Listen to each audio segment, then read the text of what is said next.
Assalamualaikum warahmatullahi wabarakatuh. Kembali lagi bersama saya, Dia Rainisa Solihah, dari Program Studi Pendidikan Agama Islam Semester 2. Pada kesempatan kali ini, saya akan mempresentasikan materi tentang etika lingkungan. Lingkungan adalah tempat kita hidup, dari udara yang kita hirup, air yang kita minum, hingga alam yang kita manfaatkan setiap harinya. Oleh karena itu, penting bagi kita untuk memahami bagaimana cara sikap yang baik terhadap lingkungan. Etika lingkungan adalah nilai norma dan prinsip moral yang mengatur hubungan manusia dengan lingkungan hidup. Artinya, etika lingkungan mengajarkan kita bagaimana cara memperlakukan alam dengan baik, tidak merusaknya, dan menjaga keseimbangannya. Karena pada dasarnya, manusia dan lingkungan itu saling bergantung. Jika lingkungan rusak, maka manusia juga akan merasakan dampaknya. Tujuan dari etika lingkungan yaitu pertama, menjaga kelestarian alam agar sumber daya alam tetap bisa digunakan oleh generasi sekarang maupun generasi yang akan datang. Kedua, mencegah kerusakan lingkungan seperti pencemaran air, udara, dan tanah. Lalu, meningkatkan kesadaran manusia agar lebih peduli terhadap lingkungan sekitar.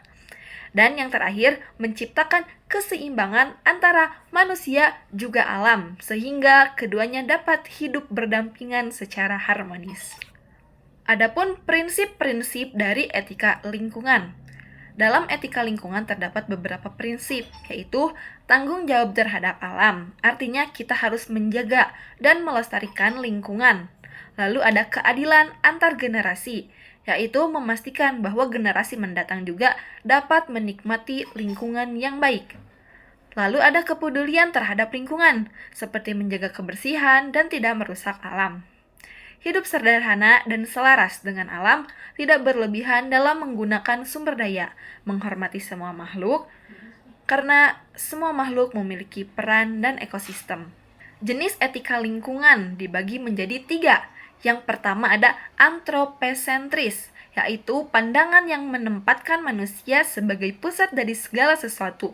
Yang kedua ada biosentris, yaitu pandangan bahwa semua makhluk hidup memiliki nilai dan harus dihormati.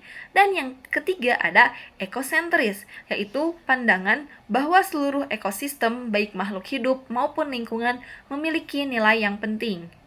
Contoh penerapan dalam kehidupan sehari-hari, seperti tidak membuang sampah sembarangan, menghemat penggunaan air dan listrik, menanam dan merawat tanaman, mengurangi penggunaan plastik, melakukan daur ulang.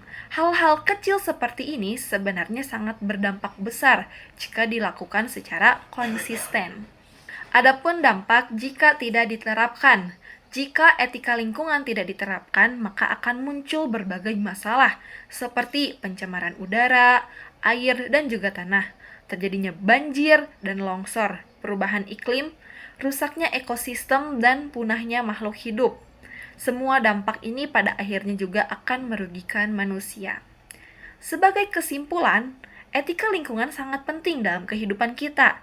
Dengan menerapkan etika lingkungan, kita dapat menjaga dan melestarikan alam, menghargai makhluk hidup, dan menciptakan kehidupan harmonis antar manusia dan lingkungan. Mari kita mulai dari hal-hal kecil karena perubahan besar dimulai dari kebiasaan yang sederhana. Mungkin cukup sekian yang dapat saya sampaikan.